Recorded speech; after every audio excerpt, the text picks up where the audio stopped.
Hello and welcome. Today's topic on the last power lesson of the year is going to be about how.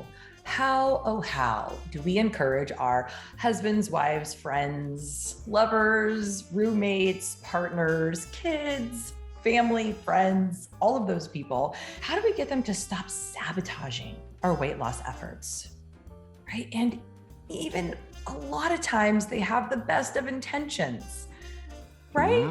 Sort of, maybe, not always, definitely not always. I know that I have a loved one. I'll call him out. I'll just call him out right now. Some of you know him. He is my dear, loving brother. Just on my own, I had decided that I was going to, just eat real food, right? Which is what I still do today. But I didn't have any of the support. So it had been about 2 weeks and I had lost like that first 5-10 pounds. You're like, oh yeah, like, all right, I got this, man. Like, I know how to do it. Like, I was babysitting his kids and he came home and it was like 10:30 at night. And so, you stay up that late, like you kind of get a little bit hungry, but like, you're not going to die 10 minutes before bed. He comes in with my favorite sugary, floury, fatty thing. And he just sets it down on the table and he looks at me and he's like, I was like, what is this? I'm like, dude, you know that I'm not eating sugar right now. And he said, yeah, but you really like this. And like, honestly, you have no defense. And so he just set that thing on the table and walked away. I was like, man, it looks really good. And I did. I ate it. And that set up a whole cycle of trying to get back on track, feeling defeated, feeling frustrated, feeling like I had let myself down, not really having anyone to talk to about it. That wasn't like friends or family members. Like there was no one really holding me accountable. Everyone just loves me and they're like, oh, don't worry about it. Or, oh, get back on track later. Or, who really cares? You're beautiful anyway, or just love yourself or whatever. These like really well-intentioned, loving, kind-ish sort of support. But I didn't have what I really needed to, and what I really wanted. I wanted for myself to change, right? I wanted for myself to have a different identity. I wanted to be able to say no, thank you with grace and shove that thing aside and go on with my day. And I didn't really know how to do it. So I'm going to give you guys a couple of tips and tricks, a couple of ways to bypass that kind of frustration and suffering that I went through. And this is the thing. One, it's like, how do we speak to ourselves and to other people with the kind of conviction that doesn't allow that kind of wiggle room? This is the thing that's really important with other people, because we've all had that saboteur from loved ones in our life more often probably than not. And I'd like to give them the benefit of the doubt. And with the benefit of the doubt, it's really important for me and for us to really take our power back and be strong in what it is that we're doing. And I totally get it. If you're not convinced that what you're doing is the right thing for you, or that you can actually do it, or you don't have the kind of accountability and support that we all need if we're going to make any change in our life. It doesn't have to be only around food and body and weight. That's just one area of our life, when having a mentor and a coach and a group to make a change is so important. And it's important for all areas of our life, right? If I'm going to change careers, I don't just sit, in my room by myself, hoping that I get the knowledge and the experience that I need to make the kind of change. Same in relationships, right? It's like, oh man, you're in this relationship. Oh, I don't want to go to marriage counseling. It's like, well, why not?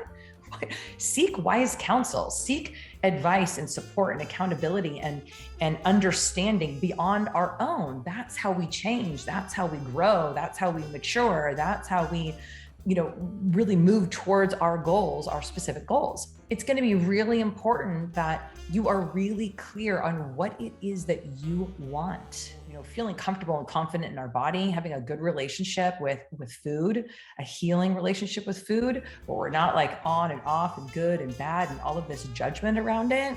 Being really clear about that for you, for yourself, what it is that you want. People don't know the pain that anyone carries around inside of their heart, inside of their mind, the thoughts and the ideas and the messages that go around and around and around, like they're not inside your body. They haven't been given the inspiration and the desire and the need deep inside to do something different about their health or about their weight. That's their journey. Right? If you have been inspired by your internal self, if the thoughts inside your mind are no longer acceptable, all of that kind of chitter chatter in the mind around health and body, that's not in somebody else's mind. So the desire to have that stop, the desire to let that go, the desire to take back control and lose weight only comes from inside of you. So why do you need it? What do you want? What do you need? And why do you need it? And being very clear with yourself, why. And then the next thing here, and this was actually one of the things that was brought to my attention by one of my clients' husbands. And it was so powerful. He came to me and he said, Rose, it would be so cool if you gave the husbands some support, if you gave them some understanding, some framework, so that they could understand what is about to happen and how it is that they can support their wife. He's like, I need to tell you that it's not just a checklist of, instead of, cupcakes and cookies and drinks and going out to eat is how you show love and care and affection. He's like, I do need a checklist of specifically what are the things that I could do to soften when we get into an argument or fight. What are the things that I can do that I can bring home and show her how much I care and love her? I don't know what that is. And so being really clear what that is, how do you show love and concern? He's like, I also want you to know that for me, it was really challenging because I was so confused on what to do and how to show love and care and affection without cupcakes and cake and going out and having drinks and going out to eat. He's like, I then felt disconnected from my wife. I then felt uncomfortable. I then felt like I wasn't showing up in the relationship the way that I want to, and I didn't know what to do different. And every time I tried to do something, she would then get upset with me later and then upset with herself if she did partake in the things that I, was the habit of the going out and the cupcakes and the whatever. He's like, it's been a challenge for me to grow and to change. He's like, and honestly, it pissed me off. It pissed me off. It hurt me. And I was like, wow, that's so powerful. What an incredible insight that when we change, it's not just us that changes. And it's the same thing if we change in a negative way, right? If we're like getting more and more kind of, depressed and upset and frustrated with our own body and our own weight, that's also a change for the other people and they're not really sure how to deal with it. And then when we kind of start to blossom and we're taking care of ourselves and we no longer need those things or no longer want those things, that's also a change for other people. And to be intentional with what we're doing for ourselves, but also cognizant that the people around us need some help in the change as well. And letting them know, yes, honey, there are going to be some changes and it's okay. We can figure this out together. But most importantly, think about how they can show you love, affection, and support that has nothing to do with food.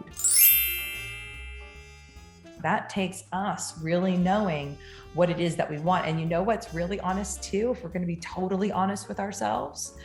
One of the reasons why I did not do that earlier is because I was afraid.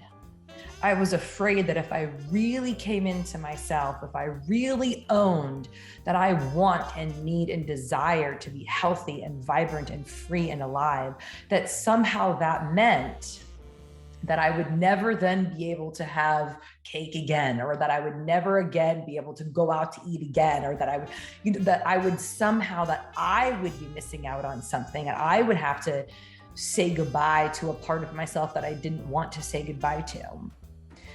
And so even just saying those words out loud, I hope that you really hear them. I hope that you really hear the ridiculousness of that, and that is like a boogeyman in the closet. That's one of those belief systems, that BS that has kept me stuck for so long. When we come into our own and when we really make a change, when we're clear about our boundaries, we also change. and that's okay. And the dynamic and the relationship with other people changes, and that's okay. We're not alone. We don't have to do it alone.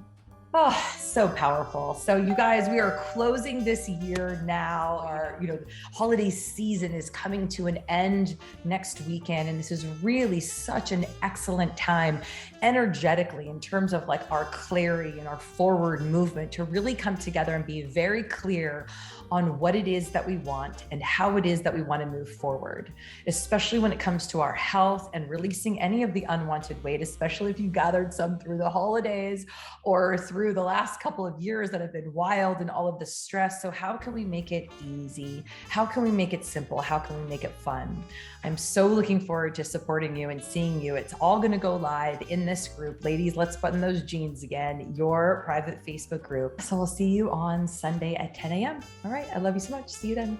Bye.